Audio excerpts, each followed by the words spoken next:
If a founder in Latin America today starts a company around stablecoins, it's a lot more probable that that person's getting funded rather than a founder starting an AI company in LATAM. What do you think about like ambitions and like founder ambitions from Latin America and like pivots around ideation and what's like your unique insights as a founder that you could propagate to other like young emerging founders in the space? Devconnect is coming to Buenos Aires, Argentina, November 17th to 22. What are your takes here? Why did the EF selected Buenos Aires? Let's fucking go! Hello everyone, welcome to another episode of Frontera, the weekly podcast where you get everything on what's happening in crypto in Latin America. I'm Ab, co-founder and CEO of Bando. I'm with my great friend Kush. He is the founder of Odisea. He's not the CEO because they don't have titles. Basically a cool dude doing cool things in LATAM. And last week we didn't manage to record because we were at ETHDenver. We're gonna tell you all of the key messages that we found in ETHDenver about Latin America and the different trends that are impacting this market. This week, things that happened. Devconnect is gonna happen in Argentina. Ricardo Salinas, one of Mexico's billionaires, is heavily invested in Bitcoin. Also, the Ethereum Foundation, new leadership. We're gonna discuss all of that. And remember that if you wanna stay up to date on what's happening in the market, you should subscribe to our newsletter. We're gonna link it in the show notes. And we publish a weekly newsletter on what's happening in LATAM. During this podcast, we only discuss the key news, the key stories that we saw, but in the newsletter we have a bunch of more things. So Kush, dude, new background. Where are you? How are you? How's been this week?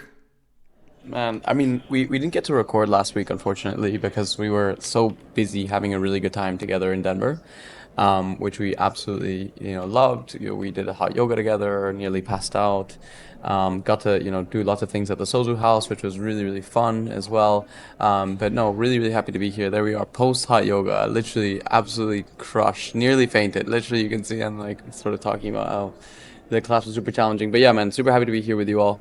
And I'm currently in Stanford. I just had a feeling like I woke up about a week ago and I was like, I feel like I need to go to San Francisco. And, it's been just serendipity after serendipity. I arrived at Stanford last night and staying with a mutual friend of ours. And I get here and there's like a innovation and tech summit for Latin America happening in Stanford. So it's the beautiful thing of life where you just like throw yourself and life catches you. So yeah, happy to be here and happy to be recording another podcast. Yeah, this is really fun. On the last Frontera, I was at UPenn. That is one like an Ivy League. Right now, you're at Stanford. Next week, what's coming? Harvard or what the hell? We should be in Latin America, not in Ivy Leagues, bro. Well, I've been thinking a lot about like, especially being here in Stanford, because Stanford's actually a relatively new university, right? It's like 150 or so years old. And the capacity for one to like drive so much knowledge and science to a space with like relatively little time. So I've actually been like thinking about how do we create these similar institutions and like think about kind of the development and emergence of Stanford in the region. But obviously, if drawing on, do we need physical infrastructure in the same way that like Stanford has, right? So I think that's partially, I think, but it's cool, right? It's cool to be at Penn and Stanford to start thinking about these different sort of premises to be able to, how do we decentralize access to this frontier education? Yeah, I don't know what you think about this, but when I was at Penn, these universities just have a vibe for knowledge. I feel so inspired to get to know more things. I don't know, they have this vibe, so I really like them. Tell me more about this summit on LATAM innovation. What's happening there in Stanford right now? Yeah, it's basically a sort of day-long summit where they're bringing a bunch of industry leaders from across Latin America to discuss like the role of tech in fostering more socioeconomic development. And had the chance to meet with a few of the speakers and the organizers and some researchers who were yesterday, for example, was talking to someone. She's like, oh, I'm figuring out how we can like build design and build these like innovation ecosystems that are leveraging tech to foster like economic development in Latin America. And I was like, that is fascinating because that's exactly what we're doing. So again, I think it's like I have a love-hate relationship with academia. because on the one hand, it's like great to generate knowledge, but what do you do with that knowledge? And oftentimes there's a big gap there. But no, man, it's been good.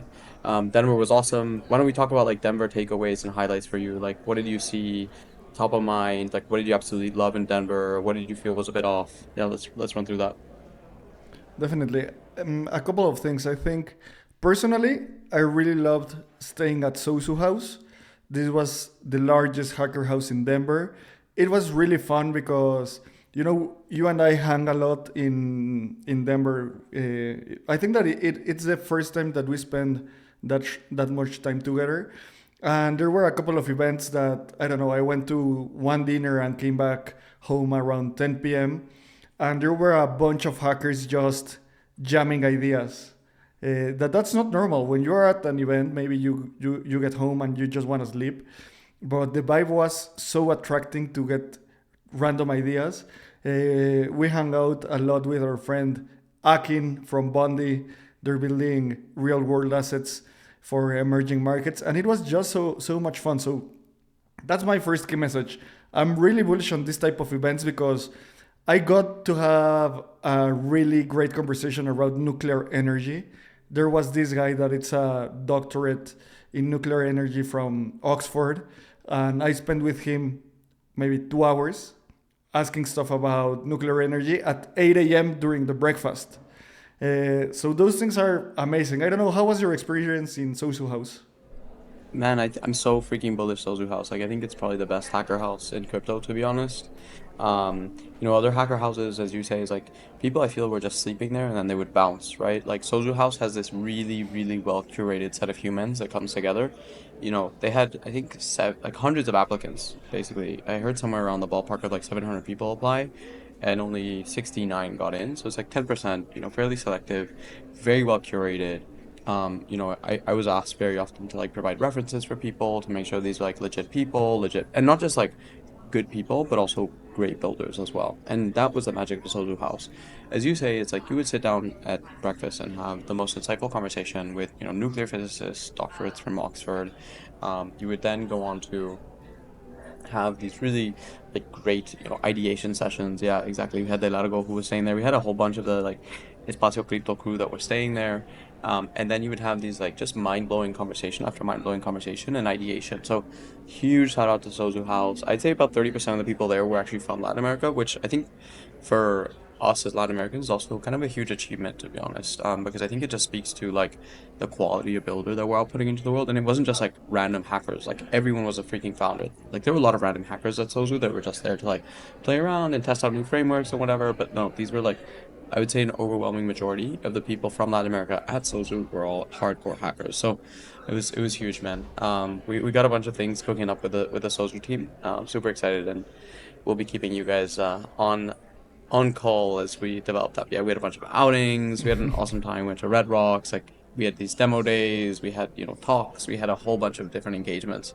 And yeah, there's you can see if you're watching, you can see the LATAM hat, which was also like a big hit at Sozu. So people were like fighting each other for the LATAM hats, which was hilarious. But yeah, man.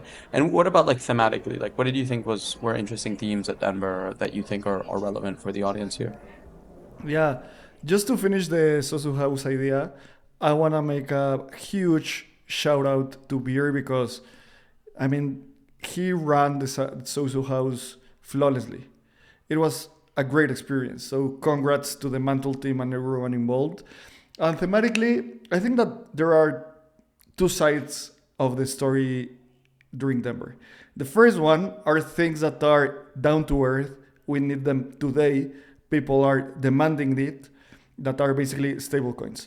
There was a huge narrative around stablecoins, and I think it's critical for the industry to double down and keep growing this narrative of stablecoins and deploying products. I was at WalletCon connecting with a lot of different teams. I connected with the team of MetaMask, also with the team at Sirion. And everyone is super bullish stablecoins. This is the first time in my 9 years in crypto that I see that people are actively talking about payments, about spending, about this type of real world applications. So that was a really big narrative. And on the other side, that is more on the techno optimist side, on the future building, on how do we create this eternal prosperity around technology. I think that was agents were the main narrative. Agents and how do we use AI and blockchains. The convergence of these two areas is critical. And from my perspective, I think that the most relevant thing right now for Latin America are stablecoins. Agents are cool, but the regular Latin user, I think that it's gonna be a thing about how do we integrate it into the products that we use, and stablecoins are more a real need today. So I think that if I stick with two narratives from mid Denver, those two are the most important ones. What do you think? Nice. Yeah, I agree with you. Like for sure, stablecoins massive. I will push back though on the idea that agents aren't as important as stablecoins because I actually feel like I'm actually like the vision for the future that I have is a future where entire bureaucracies will be replaced by swarms of agents, where we, instead of having like this super slow moving bureaucracy, it's like anytime, let's say I want to change a flight in Latin America, so I need a call and I need to wait like 2 hours and I speak with three people and blah, blah, blah, blah, and then I need to charge my card and all this stuff. I'm like, yo, I want to message a freaking agent and I want them to change my flight and I want it to be immediate and automatic. That opens up a lot of like surface area for manipulation and attacks, and it's actually something like a project that we're cooking right now internally and exploring that idea because I'm actually super freaking bullish agents, man. I mean, I'm glad the hype has sort of died down because it leaves serious builders who are here to build like real solutions there. And frankly, the way I think about it is like any bureaucracy, anything that requires sort of like an M of N relationship where you have, actors that have multiple interests that need to interact with any particular like individual node, and being able to like aggregate all that information and then be able to make an optimal decision based on a wide variety of information. I think agents do a brilliant job with this. I mean, I think like governance forums will be run by agents. Like literally, the entire countries are going to be run by agents, and I'm so excited. And I think the repercussions for Latin America in particular, I would argue, may even be more consequential than stablecoins. Just to take the other side of that discussion. Yeah. Uh, mm, like on the final impact, I agree with you, but here the timeline I think it's important. So I see that agents today are what internet were, I don't know, in the 70s, 60s, 80s, like something really important, but to materialize the impact, it'll take a couple years, at least four, and that's a really short timeline. But stablecoins are a need today. That's what I say. For example, I think that think it this way. If a founder in Latin America today starts a company around stablecoins, it's a lot more probable that that person's getting funded rather than a founder starting an AI company in LATAM. You know, that's what I say about the relevance of this technology in the region today. In the long term, I agree with you. In the short term, stablecoins are the most important product for crypto in emerging markets and in LATAM. That's true. But if you're an investor, would you rather invest in like the 10th derivative of a stable coin? Or would you rather invest in a really cracked founder building like the future of AI that will replace all bureaucracy in Latin America? Okay, that's a good one. Uh, Also, I think that my bet on AI it's more global, and I'm not sure that agents should be localized. I haven't seen that angle yet. For example, when Google Maps started, there were a lot of different local copycats, but basically they lost because of the network effects. Someone wants a global map, not a hyper localized map, right? So I'm not sure. Yeah. I mean, I guess like we are talking about like liquidity and network effects, and we use like Rappi and Binance as like two contrasting examples, right? Whereby, let's say Rappi wants to integrate agents, which I'm sure they're looking into already. Because it's all like a closed sourced operating system, it's super easy for you to have like the argument that like stable coins, given their global nature, because they're run on these open like global protocols, great. The problem is agents currently run on these like very closed private environments, and there are people Yep. sort of trying to tackle and explore this, right? But I think either way. you can't go wrong. Like whether you're betting on stablecoins, whether you're betting on agents, like both will be massively consequential in the region. Totally agree with you that like in the short term, stablecoins are going to have huge implications. Over the longer course of time, just like from a society-wide standpoint, I sincerely like believe agents are going to be able to massively overtake. I think the kind of what human productivity looks like, how we engage in our day-to-day lives, and I think particularly in Latin America, we'll see outsized returns on kind of what our economic value creation looks like because there's so many efficiencies in the markets today that are just going to be totally outstripped by agents. Dude, I want to spice this a little up. You and I were on an Uber to Meow Wolf, this museum that trip was failed, but that's a different story. And we were discussing about how people in developed markets do not understand stablecoins from our perspective. And this is a hot take. And what we were discussing is that people in the US see stablecoins. Basically, they don't need stablecoins, most of them, because the dollar works just fine. Yeah, it's a little slower and it's a little, I don't know, cumbersome to use when you want to do a transaction, but you basically your currency is not depreciating against the dollar because you are based on the dollar. And also, you don't understand how hard it is to get international payments, and there are a lot of different reasons. And we got to this conversation about what's the real thing that the developed market are not understanding around stablecoins, and that we should bring this topic to discussion. And I see, like, locally, if you ask a person in Latin America, specifically in Mexico, if they rather hold a bank account in Mexican pesos or in dollars, most of the people will say dollars. So stablecoins in Latin America have an infinite demand. And what's the final impact on that? If you realize and if you agree that dollars have an infinite demand in Latin America, and that people are willing to swap their local currency to dollars, stablecoins is the best solution to that. What ripple effects that causes at a macroeconomic level? Basically, that creates an infinite selling pressure for Mexican pesos or fiat currencies and an infinite buying pressure for stablecoins. So stablecoins are the best way the US can export their debt. And this is a really important part. And at the same point, this is a big risk for local governments. And I think that nobody's talking about that in crypto. Everyone's talking about like, yeah, let's fucking go. Stablecoins are the next great thing. And I agree, they're great.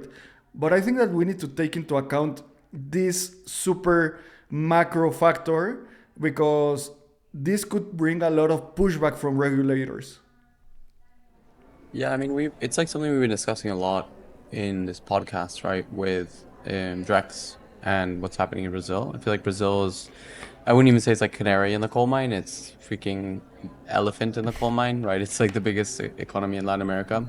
And they're already like, whenever you see legislation being passed that says we want to restrict people's use of stable coins, you can't self-custody stable coins. By the way, everything runs on this like private blockchain. That's like probably, you just follow the trend, right? Like governments tend to do what governments tend to do. And so, if we're already seeing like a government that is run by fairly competent people, tend towards much more authoritarian takes on stable coins and development of them, I could most certainly see like other governments following suit. I think it's been a big concern with CBDCs and so forth. Um, yeah, I mean, I think we were talking, like, we discussed a lot about local stable coins and, like, would you rather hold Mexican pesos or would you rather hold dollars? And I think the key insight here is, like, if you are thinking about local stable coins, like, go beyond retail use because, like, you have to be 10x better than cash or 10x better than me tapping my phone twice and paying. And that's really freaking hard to do. So I think it's like cross-border payments with stablecoins, I think makes a lot of sense. Otherwise, and particularly like cross-border payments with stablecoins in size, I think from a developer and issuer of stable so coins makes a lot more sense. So if you're facilitating cross-border payments from like Asia to Latin America, great. Then maybe there's a place there for local stablecoins. But I think people just need to be more thoughtful. And honestly, like this is one of my it's a thing that I find myself having to repeat to founders ad nauseum, to be honest, around because I feel like a lot of founders are very myopic in the way they see the world, and they think like, oh, my grandma wants to pay for her $2, grocery shop with local stablecoins. And I think that's like the very last group that you should ever be targeting when you think about the adoption curve, right? Yeah, definitely. And you guys had a pivot in Mando as well, right? Like I feel like you guys relate to that too, because you like totally expanded your vision. You're like, actually, wait, we don't want to serve like this last mile. We want to serve like the really big opportunity there. So, yeah, curious to hear your thoughts on that. Yeah, I think that the point that you're mentioning is that in the upcoming years, Latin America and emerging markets are going to be the first regions in the world where the different use cases of money start to be segregated in the sense that people might use the dollar to store their wealth like as a currency reserve. How do you say that? Like when you don't want your asset to depreciate as a store of value. You're gonna maybe use dollar as store of value. If you're a like big crypto believer, you think Bitcoin. I think that I do that, but the regular population are gonna store the value of their assets in USD. And I think that the payment mechanism will still be Mexican peso or local currencies. When you start to think about that segregation, basically then it becomes a liquidity problem. How deep is the liquidity between MXN and USDC or USDT or MXNB if it's a stablecoin and any stablecoin, right? So if you believe in this thesis, then you are super bullish on interoperability and DeFi because most of that liquidity will go through DeFi if we have a fast enough blockchain and a secure enough blockchain. So those are the things that's why I say that developed markets don't understand stablecoins because I don't think that they're thinking of this. Uh, of all stablecoin chats, I didn't hear anyone talking about how stablecoins create infinite demand for dollars and how that has a ripple effect in macro and liquidity and capital markets. And for me, it's an obvious take. I think that, well, for someone informed in crypto and local in these markets, it's an obvious take. Yeah, I don't know. What do you think about that?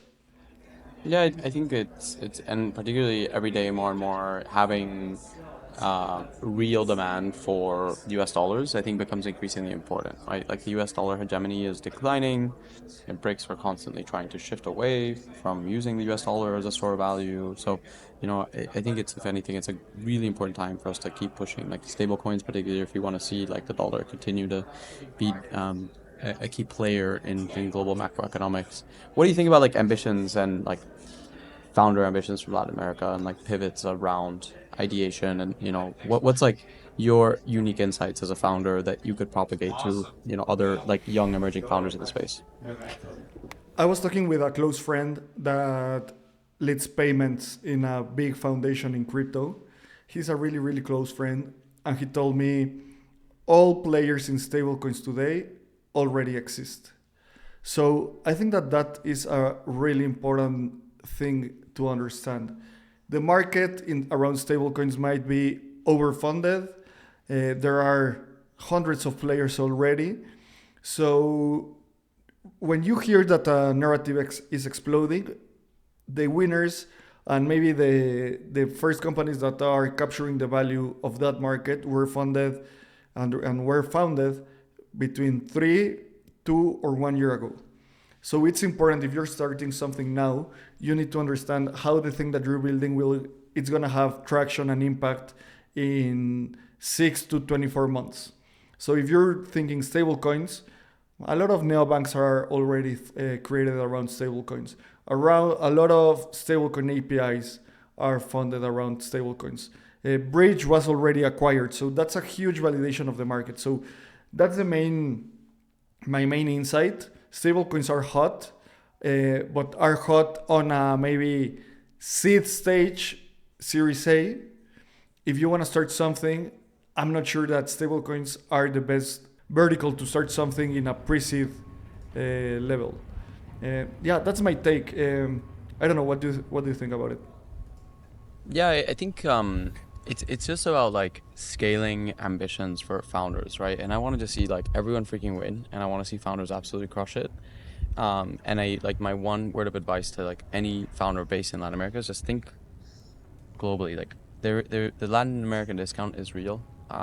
In the sense that like if you go to a global investor and you try to raise capital from them, if you're operating in Latin America or you're from Latin America, you're already at a disadvantage, unfortunately.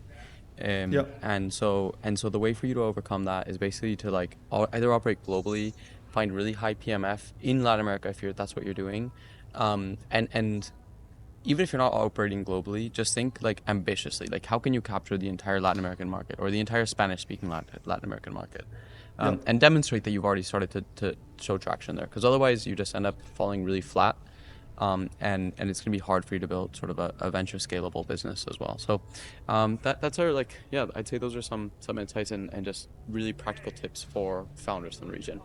But yeah. like we got some huge news that we haven't touched on yet. Just Let's run through that. before going there, final thing on Denver. What was your favorite event? Wow. So you mentioned Zerion. I think Zerion had such a good party. Totally unexpected, to be honest. I think you made like a little clip, right? And what made it so fun is that it was a bunch of very close friends all dancing and having a really good time.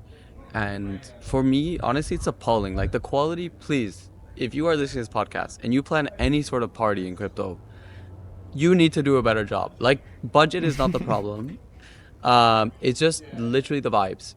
And it's the music and it's the people you invite and these people like by the end of a freaking full day of talking, the last thing I want to do is go to a quote unquote party that one is going to be empty and two, I don't want to talk to too many people, to be honest. I want to just have fun and have a really good time. So I think that's the other thing that I would also just super highly recommend to folks too. But yeah, man, this event that we had was like really, really fun. We danced all night. And I'd say that was my favorite event. Yeah, me too. I just wanted to shout out the Syrian team. Also, the pre-dinner party was super fun, great connections. It was the only event that I went where people first line was not, and what do you do, you know, and that was really refreshing. So yeah, just shout out to the Syrian team, and let's move on. I want you to give this news, man, because I think that you tweeted that this validates a lot of your thesis, the LATAM AC thesis. Devconnect is coming to Buenos Aires, Argentina, November 17th to 22. What are your takes here? Why did the EF selected Buenos Aires? Let's fucking go. I'm so pumped, man. So this is like Devconnect in Buenos Aires has been something that's been in the works for a number of years now, and the entire Argentine community has absolutely crushed it. There's been so many different movements that have pushed for this, so many different like key actors that have tried to make this happen, whether it's, more recently Crecimiento, before that, the entire like LATAM initiative, Ethereum Argentina, you've got Seed LATAM, all of the other like local actors, obviously all of the incredible builders that are there in Argentina.